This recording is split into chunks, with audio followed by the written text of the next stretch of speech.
Cuando tenía 16 años, hice una promesa silenciosa a mí mismo: nunca dependería de nadie para que me salvara.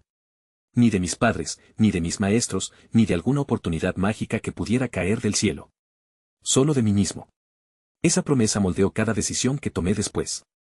Aunque nadie a mi alrededor lo notara o le importara en ese momento, especialmente mis padres. Si les preguntas a ellos, yo era solo el callado.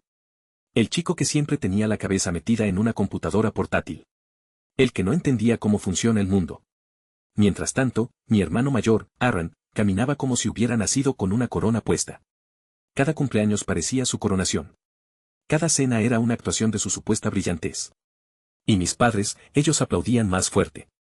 Ahora tengo 24 años, pero esto comienza unos años atrás, cuando estaba por cumplir 21. Para entonces, ya había pagado mis préstamos estudiantiles. Sí, todos. Había comprado mi primera casa al contado. Nada llamativo, solo un lugar pequeño en las afueras. Y había hecho crecer mi negocio de comercio electrónico hasta convertirlo en algo de lo que podía estar orgulloso: 6 cifras en ingresos, varios autónomos a mi cargo y el tipo de libertad con la que la mayoría de la gente de mi edad solo soñaba. No era llamativo. No publicaba sobre ello. Solo mantenía la cabeza baja y trabajaba, porque sabía en el fondo que si alguna vez me detenía a celebrar, alguien intentaría quitármelo. Resulta que tenía razón. Creciendo en un pueblo pequeño, todo el mundo conocía los asuntos de todos, especialmente cuando tenías un apellido como el nuestro. Mi padre, Martin, era gerente regional de una empresa de suministros para la construcción. Llevaba su título como una medalla de honor. Mi madre, Cheryl, alternaba entre trabajos de medio tiempo y ser una seguidora a tiempo completo de las ambiciones de Aaron. Aaron, 2 años mayor que yo, siempre había sido el niño dorado. Mis padres solían bromear diciendo que Aaron salió del útero con una sonrisa ganadora y una oferta de beca.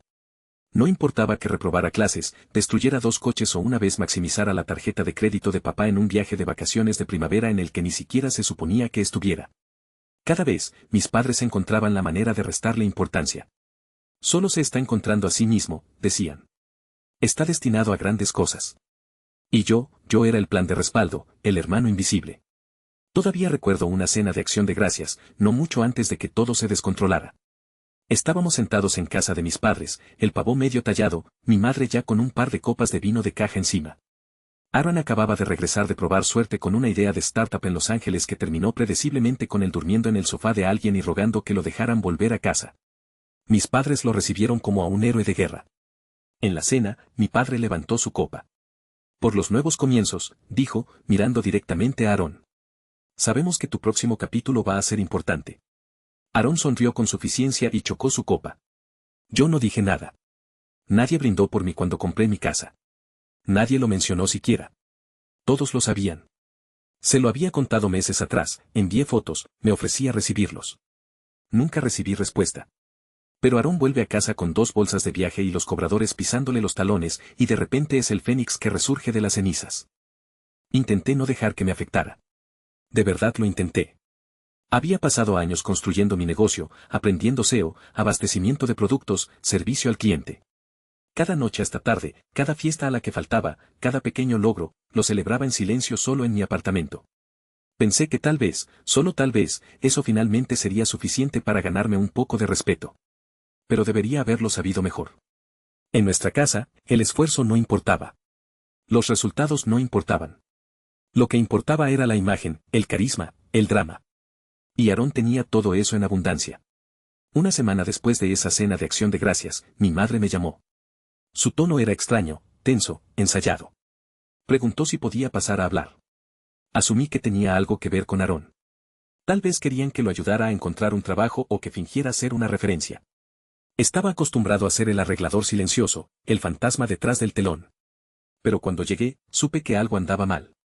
Mi padre estaba en su sillón reclinable, brazos cruzados, televisor en mute.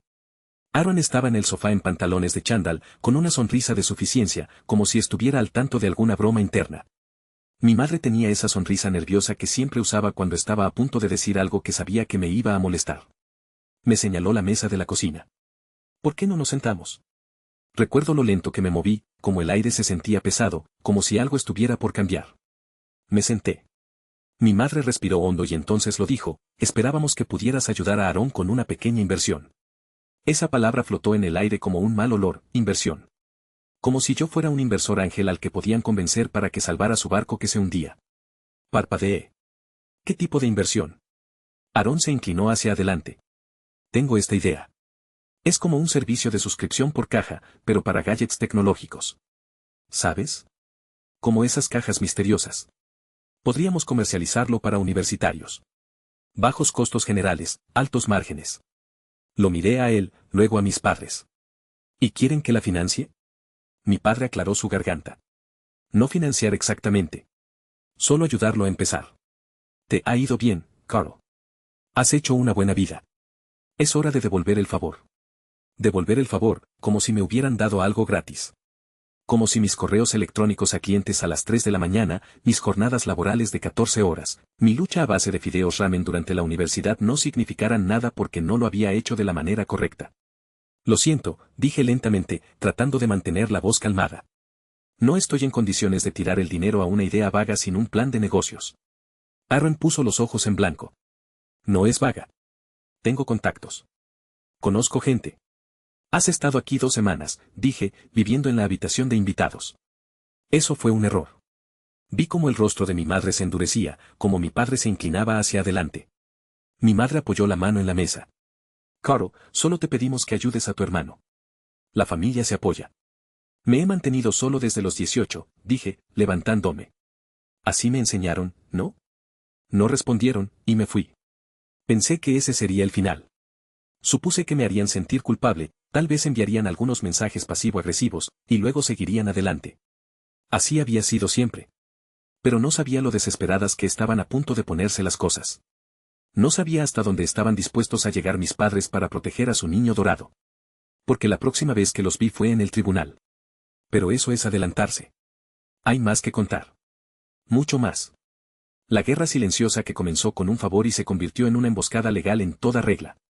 La traición, las mentiras, el momento en que me di cuenta de que mis propios padres estaban dispuestos a destruirme solo para apuntalar al hijo que nunca había movido un dedo. Y como decidí finalmente dejar de poner la otra mejilla. No llamaron a la puerta. Era miércoles por la noche, y lo recuerdo claramente porque era noche de inventario, la parte menos glamorosa de mi negocio, pero la más esencial.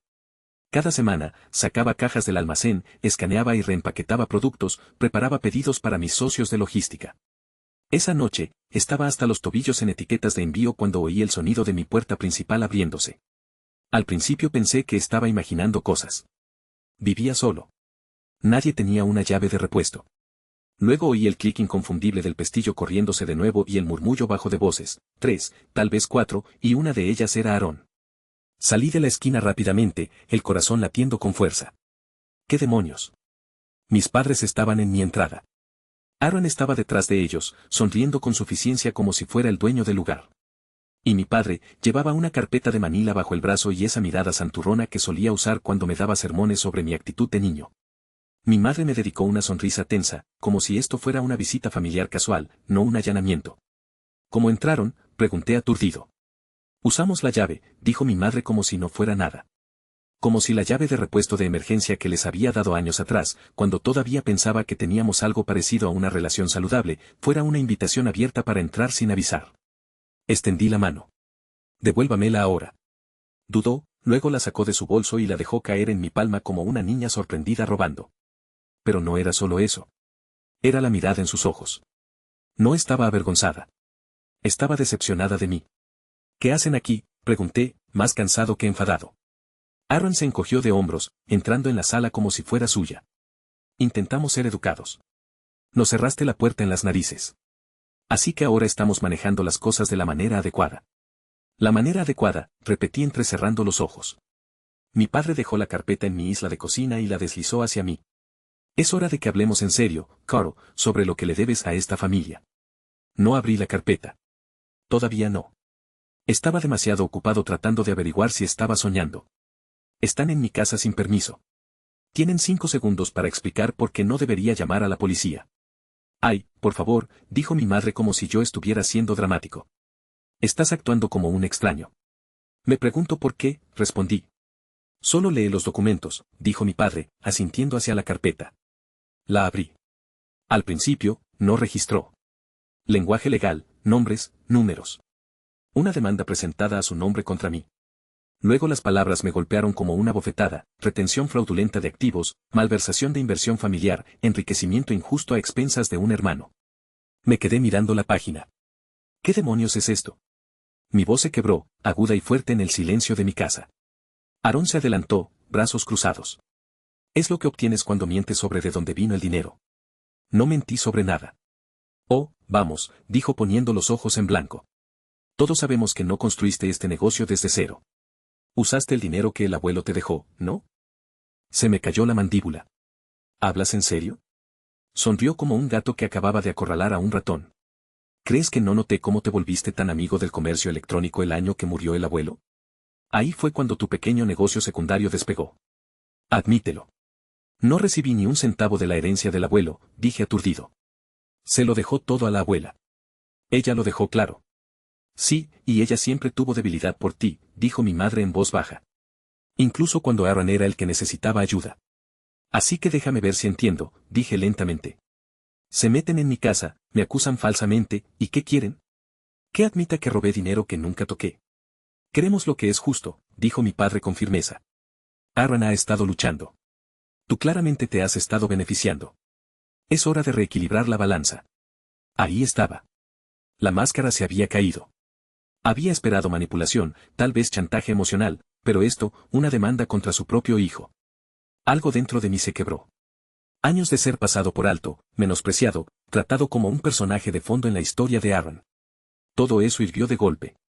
¿Quieres reequilibrar la balanza?, dije con la voz temblorosa. Hablemos de balanzas. Hablemos de los 2 coches que le compraste antes de que siquiera cumpliera 20 años. De cómo consignaste sus préstamos, pagaste sus tarjetas de crédito y lo dejaste volver a casa cada vez que fracasaba. Le han dado todo. Y a mí, nunca les pedí ni un solo centavo porque ustedes siempre fueron demasiado orgullosos, interrumpió mi madre. Porque tenía que serlo, grité. Nunca te ofreciste. Nunca creíste en mí. Nunca siquiera preguntaste qué estaba construyendo. Y ahora que funcionó, ¿creen que les debo algo? Hubo un silencio de un instante. Luego Aaron murmuró: ni siquiera tendrías un futuro si no fuera por esta familia. Apreté los puños. ¿Te refieres a la familia que me está demandando? Mi padre dio un paso adelante. Puedes evitar todo esto si solo ayudas a tu hermano a levantarse. Podemos retirar la demanda. Página en blanco. ¿Quieres decir que te entregue mi dinero para que no arrastren mi nombre por el barro? No respondió. Recogí la carpeta y la tiré de vuelta. Salgan ahora. Mi madre parecía que quería discutir. Mi padre parecía que quería golpear una pared. Aaron no dijo una palabra, solo se giró y salió con ese contoneo de suficiencia que decía que pensaba que había ganado. Pero no habían ganado. Habían encendido la mecha. En los días siguientes, las consecuencias comenzaron a filtrarse. Llegó primero una carta de su abogado confirmando que iban a seguir adelante con la demanda. Luego vinieron las llamadas de familiares extensos, tíos, primos, incluso vecinos con los que no había hablado en años, de repente querían saber cómo estaba después de escuchar algunas cosas. El rumor se extendía rápido, y todo me pintaba como el villano. Intenté mantener la concentración. Mi negocio todavía funcionaba, los pedidos seguían llegando. Pero no podía ignorar cómo todo se sentía envenenado. Cada notificación de correo electrónico parecía que podría ser una citación. Cada mensaje familiar parecía una trampa. Dejé de dormir. Empecé a revisar mi puerta principal 3 veces por noche. Y entonces, 3 semanas después del allanamiento, recibí el correo electrónico que hizo que todo fuera real. Era de mi banco. Una de mis cuentas comerciales estaba congelada, pendiente de investigación vinculada a una disputa legal. Mi corazón se detuvo. Hice clic, con los dedos temblando. No había hecho nada malo. Pagué todos mis impuestos. Mantuve registros limpios. Pero ahora, gracias a sus acusaciones infundadas, me estaban tratando como a un criminal. Llamé al banco. Fueron amables pero firmes. La congelación se mantendría hasta que la demanda se resolviera en los tribunales. Aaron había dicho que haría las cosas justas. Me estaba arrastrando al barro, y mis padres le estaban dando la cuerda. Pensé que eso sería lo peor. Pero entonces descubrí algo que me hizo helar la sangre. Aaron no solo había presentado una demanda. También había solicitado una orden de restricción en mi contra. Alegando que lo había amenazado, que era errático, hostil y un peligro para su seguridad. Miré la copia con incredulidad. La fecha no era una coincidencia. Estaba tratando de retratarme como inestable para que el tribunal creyera su versión, no la mía. Era un asesinato de carácter, simple y llanamente. Una campaña de difamación construida sobre mentiras y financiada por las mismas personas que solían arroparme por las noches. Ese fue el punto de quiebre. Ya no se trataba de dinero. Ni siquiera se trataba de la demanda. Se trataba de principios. De plantar cara a personas que habían usado el amor como correa y esperaban que yo me hiciera el muerto y les diera las gracias. No iba a llegar a un acuerdo. No iba a disculparme. Y no iba a dejar que reescribieran la historia de mi vida. Querían una guerra. Bien, les daría una. Y el primer disparo se dirigiría al único secreto que pensaban que no conocía, el esqueleto financiero en su armario. La audiencia de la orden de restricción estaba programada para un lunes por la mañana a principios de primavera. Hacía sol, pero apenas lo noté. No había dormido la noche anterior, demasiado tenso, demasiado enfadado, demasiado concentrado en todos los peores escenarios que se repetían en un bucle en mi cabeza. Mi abogado, un tipo llamado Miles que encontré a través de un conocido, me aseguró que el caso era débil. Esto no va a ninguna parte, había dicho. Los jueces huelen el drama inventado a kilómetros. Aún así, estaba temblando cuando entré en el juzgado. No tenía miedo de perder el caso de la orden de restricción. Tenía miedo de lo que significaba que Aarón estuviera dispuesto a llegar tan lejos. Que mis padres estuvieran dispuestos a jurar bajo juramento que yo era violento, inestable y un peligro para mi propio hermano. Que lo estaban preparando sobre qué decir. Lo sabía en el fondo. Sus nombres no estaban en el documento, pero sus huellas estaban por todas partes. Esa mañana, todos aparecieron. Aaron entró con una chaqueta que no le quedaba bien, actuando como si fuera la víctima de alguna vendetta mafiosa. Mis padres se sentaron detrás de él como su equipo de apoyo personal, mamá secándose lágrimas falsas, papá mirándome con desprecio como si yo hubiera arruinado el apellido. Cuando el juez desestimó el caso en 20 minutos, citando evidencia insuficiente y un claro motivo de represalia financiera, actuaron como si estuvieran en shock. Aarón incluso intentó hablar de nuevo después de que cayera el mazo, como si creyera que podía convencer al juez de cambiar de opinión. Pero se acabó. Por esa parte, al menos. No sentí alivio. Me sentí vacío. Porque aunque técnicamente había ganado, sabía que esto no había terminado. La orden de restricción no era el verdadero ataque. Era solo una distracción, una pieza de ataque al personaje diseñada para ablandarme antes de que comenzara la demanda. Y funcionó. No en el tribunal, sino en mi cabeza.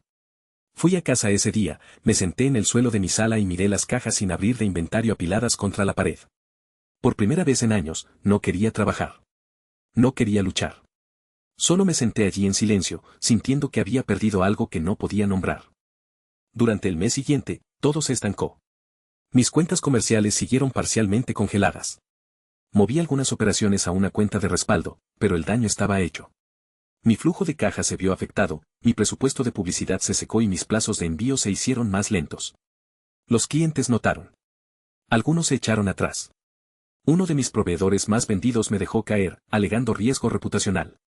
Intenté explicar, intenté luchar contra eso, pero cuanto más empujaba, más sentía que me ahogaba en el barro que alguien más había vertido sobre mí. Estaba perdiendo el equilibrio, no solo financieramente, sino mentalmente. Y entonces llegó el peor golpe.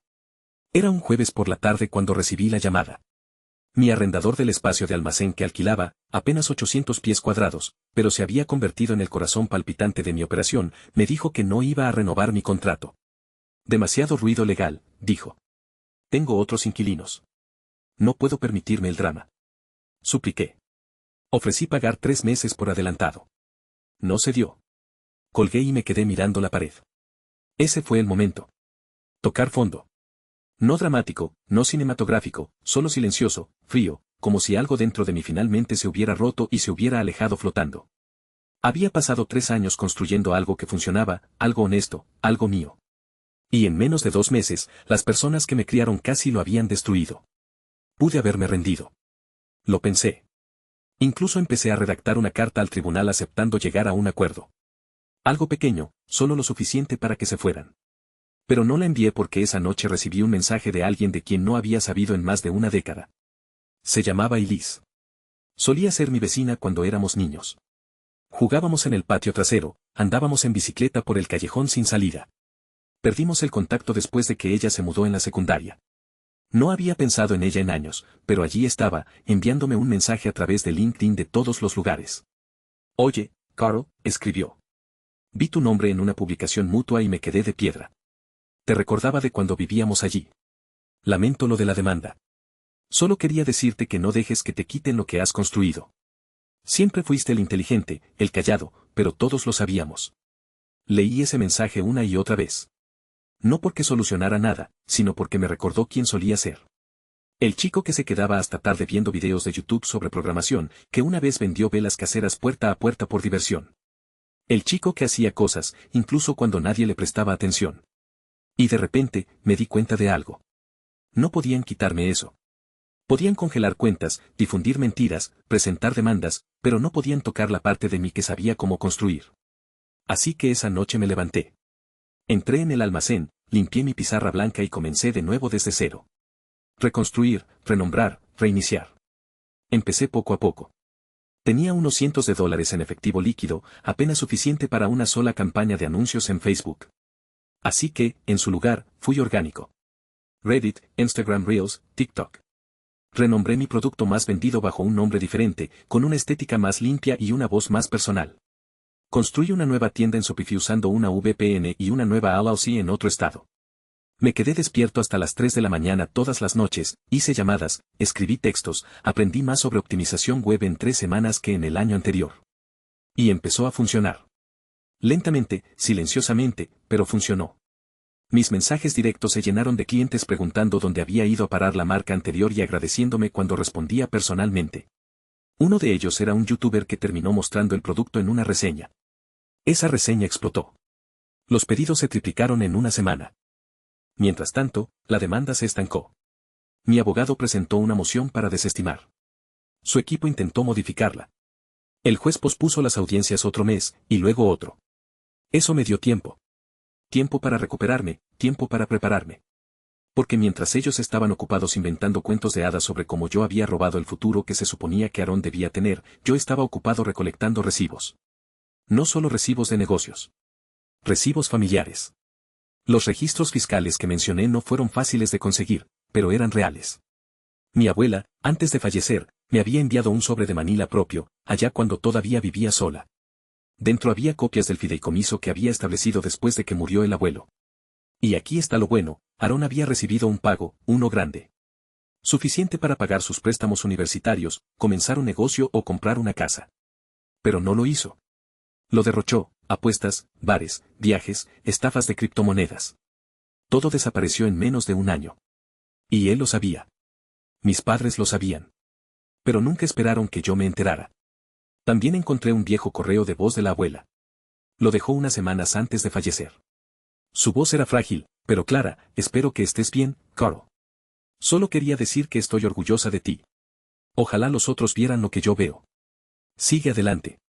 Y recuerda, no dejes que te hagan sentir culpable por salvar a personas que nunca intentaron salvarse a sí mismas. Reproduje ese mensaje en bucle la noche que lo recibí. Lo transcribí para la evidencia. Porque ahora tenía un motivo. Ahora tenía pruebas. Las mareas estaban cambiando, pero no se lo dije a nadie. Me mantuve callado, seguí construyendo. Mudé toda mi operación temporalmente al garaje de un amigo. Él dirigía un negocio de tostado de café y me dejó usar su trastienda para los envíos. Me volví invisible por un tiempo. Sin publicaciones, sin actualizaciones, ni siquiera para la familia extendida. Dejé que pensaran que estaba perdiendo. Que contaran historias sobre cómo la verdad me estaba alcanzando. Y todo el tiempo, estaba observando, esperando, preparándome para la siguiente fase. Porque pronto llegaría la fecha del tribunal. Y cuando llegara, no solo me defendería. Desmantelaría todo lo que habían construido. No por venganza, al menos no del todo, sino porque algunas personas solo aprenden cuando dejas de dejar que escriban tu historia y les entregas una copia de la verdadera. Y créanme, yo estaba escribiendo cada palabra. No sabían que tenía el archivo. Eso es lo que lo hacía tan satisfactorio. Los documentos de la herencia de la abuela, los que encontré escondidos dentro de ese sobre que envió antes de fallecer, no eran solo reliquias sentimentales. Eran un plano, una línea de tiempo, un recibo. El tipo de cosas que mis padres asumieron que nunca verían la luz del día. Después de todo, Aaron había quemado ese dinero antes de que la tinta del cheque se secara. ¿Quién lo recordaría? ¿A quién le importaría? Bueno, a mí. Escaneé todo. Resalté cifras clave, el fideicomiso, los detalles de la dispersión, el hecho de que Aaron había recibido un pago de $75,000 a los 22 años bajo la condición de que se usara para crecimiento y desarrollo a largo plazo. Mi nombre no aparecía en ninguna parte. No había recibido ni un centavo.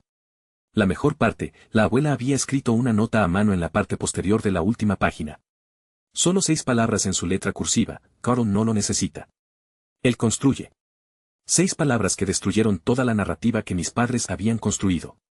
6 palabras que convirtieron la triste historia de Aaron en lo que realmente era: una herencia derrochada, no robada.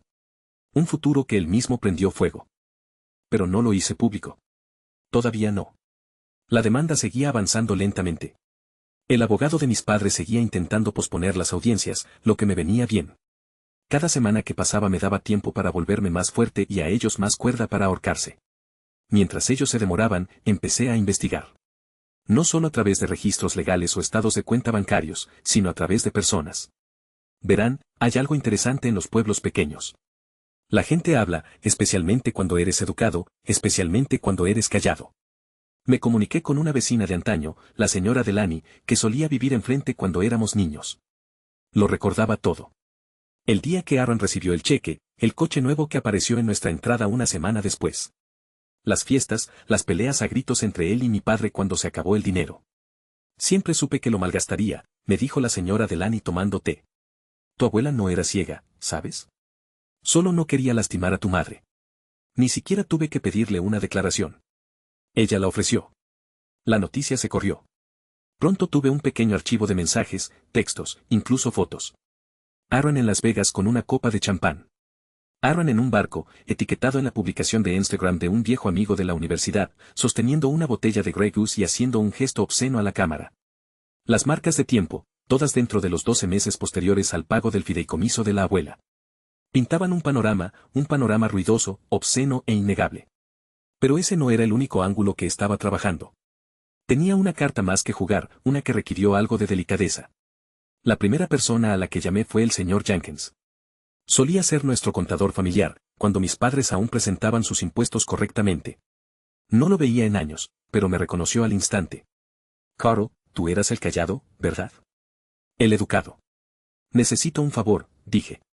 No estaba seguro de que aceptara, pero entonces le conté lo que estaba pasando, la demanda, la orden de restricción, las acusaciones.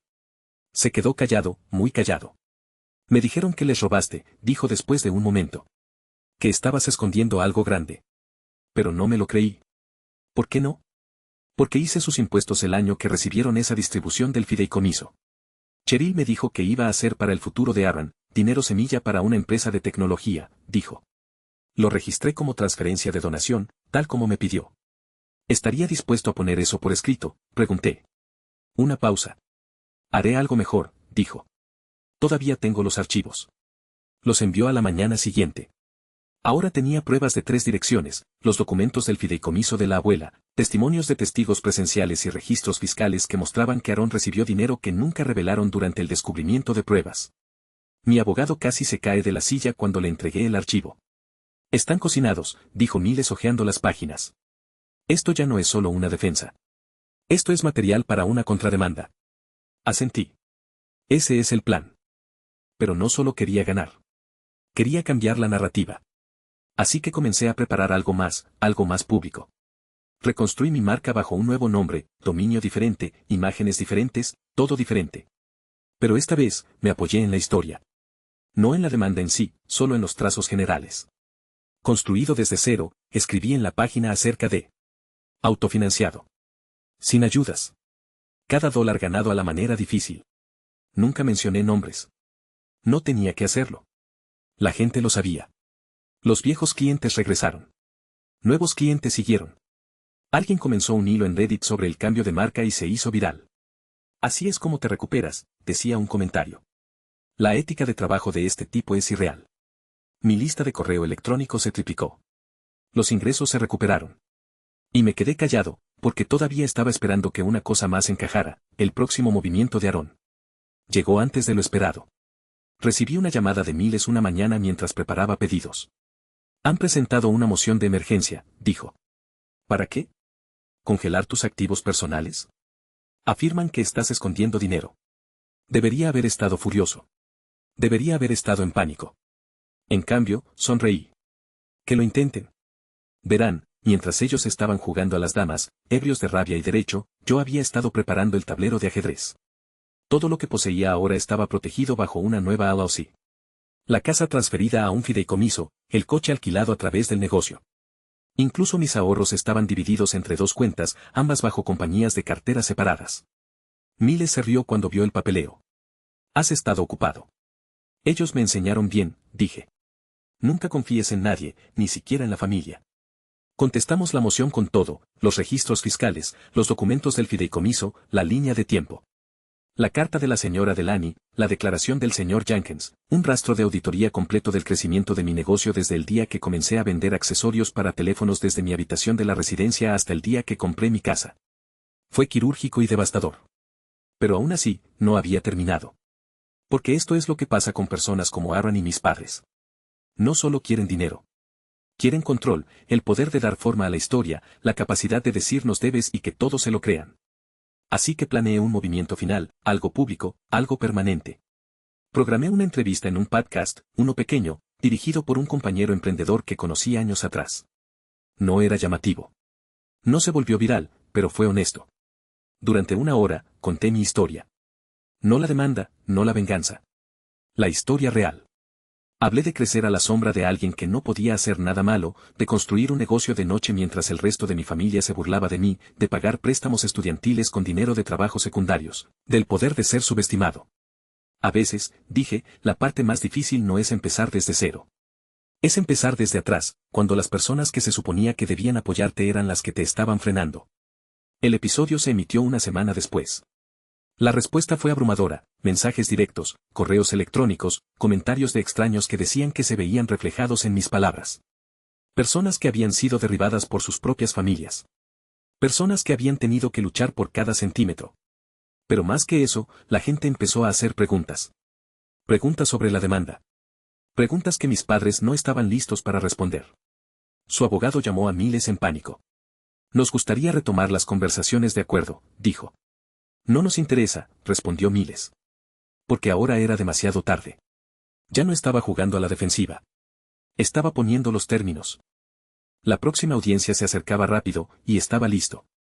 No solo con pruebas, no solo con aliados, sino con la verdad inquebrantable de que no importaba cuántas veces intentaran reescribir mi historia, yo todavía sostenía el bolígrafo.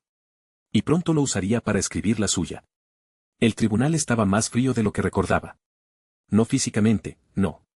Era ese frío estéril y rígido, el que sientes en la columna cuando sabes que algo irreversible está por suceder. Las paredes eran beige, la iluminación fluorescente. Nada dramático, sin música de fondo, solo el zumbido de la tensión mientras cada uno ocupaba su lugar. Habían pasado 9 meses desde que presentaron la demanda original. 9 meses desde que mis padres y mi hermano Dorado decidieron que les debía la vida que él había malgastado. 9 meses de mensajes venenosos, chismes familiares armados y patéticos intentos de destruir todo lo que había construido por mi cuenta desde los 18 años. Y ahora era el momento. Su lado parecía nervioso. Aaron se sentó junto a su abogado con un traje arrugado que no sabía cómo usar, mordiéndose el interior de la mejilla como si intentara desaparecer en su asiento. Mis padres estaban detrás de él, ambos vestidos como si fueran a una colecta de la iglesia. Mamá con perlas y tonos pastel, papá rígido en una chaqueta que ya no le quedaba bien alrededor del estómago. Se negaban a mirarme. Yo estaba tranquilo. No es que no estuviera nervioso. Lo estaba, pero era una extraña calma silenciosa, la clase que solo obtienes cuando has pasado meses preparándote para un momento con tal precisión quirúrgica que ya no queda nada por lo que entrar en pánico. Todo ya estaba en marcha. Mi abogado, Miles, revolvió papeles a mi lado. Se inclinó y susurró, esto va a ser divertido. Divertido. La juez, una mujer severa de unos 60 años, pidió orden. La audiencia comenzó con el abogado de ellos exponiendo el mismo argumento cansado de que me había beneficiado injustamente de recursos familiares, que había engañado a mis padres para que creyeran que era autodidacta, que la vida de Aaron se había descarrilado porque acaparé activos financieros que legítimamente deberían haber sido compartidos. Las palabras sonaban tan desesperadas, tan vacías. Y luego llegó nuestro turno. Miles se levantó. Sin teatro, sin gritos, solo hechos. Señoría, comenzó, demostraré 3 cosas. Primero, que mi cliente, Carl, no recibió ningún apoyo financiero ni herencia de su familia. Segundo, que el hijo de los demandantes, Aaron, recibió una dispersión de $75,000 de un fideicomiso familiar que gastó irresponsablemente. Y tercero, que esta demanda es un intento malicioso de extraer fondos de mi cliente bajo falsos pretextos, después de que los demandantes no lograron controlar sus propias finanzas ni las de su hijo. Luego dejó caer la carpeta con fuerza. Exhibit A, los documentos del fideicomiso de la abuela que indican claramente que el dinero era para Aarón y solo para Aarón. Mi nombre nunca fue mencionado. Exhibit B, la carta notarizada del señor Jenkins, su ex contador, confirmando que registró esa donación como una distribución del fideicomiso con instrucciones explícitas de mi madre. Exhibit C, una línea de tiempo de las publicaciones en redes sociales de Aaron, registros de viajes y compras en línea, desde zapatos de diseñador hasta servicio de botellas en Miami, coincidiendo perfectamente con los 12 meses posteriores al pago del fideicomiso. Exhibit D, un correo de voz grabado de la propia abuela, autenticado y transcrito, en el que dice sin ambajes, Carol no lo necesita. Él construye. La sala se quedó en silencio. El abogado de mis padres intentó objetar. La jueza lo desestimó. Los hechos se sostuvieron. Entonces llegó el golpe final. Mile sacó la hoja de cálculo. Señoría, también hemos preparado un desglose del crecimiento del negocio de mi cliente durante los últimos 4 años. Todo es verificable, desde su operación en la residencia hasta el lanzamiento de su primer producto, hasta los registros de ventas de Shopify. Cada dólar, cada factura, cada declaración de impuestos. No hay dinero desaparecido, no hay activos ocultos. Solo un joven que trabajó duro y tuvo éxito sin ayuda. Hizo una pausa. Mientras tanto, tenemos evidencia de que los demandantes y su hijo han tergiversado constantemente su situación financiera a múltiples partes, incluyendo su prestamista hipotecario y este tribunal. La jueza levantó una ceja. Mile sonrió. Por lo cual también presentamos una contrademanda por difamación, procesamiento malicioso y angustia emocional. Nunca olvidaré lo que pasó después. La jueza se recostó en su silla, se quitó las gafas y miró directamente a mis padres. He presidido muchos casos familiares, dijo con voz calmada pero fría. Pero este es uno de los intentos más cínicos que he visto de utilizar el sistema legal como arma contra un familiar para beneficio personal. Basado en la evidencia presentada, desestimo todos los reclamos contra el señor Deves con perjuicio. Boom. Hecho. Pero no había terminado. En cuanto a la contrademanda, continuó, el señor Deves está en su derecho de buscar daños y perjuicios, y francamente, creo que tiene un caso. El rostro del abogado de mis padres palideció. Aaron se quedó allí sentado, congelado, como un ciervo bajo los faros de un coche. Mi madre parpadeó rápidamente, sus manos jugueteando con su anillo de bodas. El rostro de mi padre se enrojeció con algo entre rabia y humillación. Pero ninguno dijo una palabra. Ni una. Salimos en silencio. Una vez en el pasillo, Mile se giró hacia mí. Van a llegar a un acuerdo. Créeme, no pueden permitirse no hacerlo. Y así fue. 2 semanas después, su abogado se comunicó con una oferta. Cubrirían todos mis honorarios legales, emitirían una disculpa por escrito redactada por nosotros y renunciarían a cualquier derecho a futuras acciones legales si yo retiraba la contrademanda. No acepté. Todavía no. Porque había una cosa más que necesitaba, la verdad. Hice que la disculpa se publicara, no enterrada en una carta privada ni escondida detrás de jerga legal. Me aseguré de que fuera pública, una declaración formal en el sitio web de mi negocio, compartida en una carta abierta en LinkedIn e incluso mencionada en el mismo pequeño podcast que había provocado la primera ola de apoyo. La verdad tenía que ser visible. No por venganza, sino por registro. No quería dinero de ellos. Quería responsabilidad. El día que se publicó la declaración, recibí más de 200 correos electrónicos. Extraños, amigos, excompañeros de clase, incluso algunos profesores de antes, todos diciendo lo mismo, gracias por contar la verdad. En cuanto a Aaron, desapareció de las redes sociales. Corrió la voz de que había salido del pueblo, tal vez se había mudado con un primo a 2 estados de distancia. Su nombre se convirtió en algo que se susurraba en mi ciudad natal, no con admiración, sino con vergüenza. Y mis padres perdieron la mayor parte de su círculo cercano. Las personas con las que solían cotillear ahora cruzan la calle para evitarlos. La señora Delany dijo que dejaron de ir a la iglesia por completo. No más barbacoas en el vecindario. No más fingir. No solo perdieron el caso. Perdieron la historia. Porque yo la recuperé. En los meses siguientes, mi negocio se duplicó. Me expandí a 2 nuevas líneas de productos, contraté un pequeño equipo y lancé un programa de mentoría para estudiantes desfavorecidos que intentan iniciar sus propios proyectos. Lo llamé el Fondo del Constructor. Sabía que a la abuela le habría gustado. Un día, tal vez los perdone. Pero todavía no. Porque el perdón se gana, y ellos ni siquiera lo intentaron. Pensaron que podían tomar lo que construí. No se dieron cuenta de que yo soy lo que construí.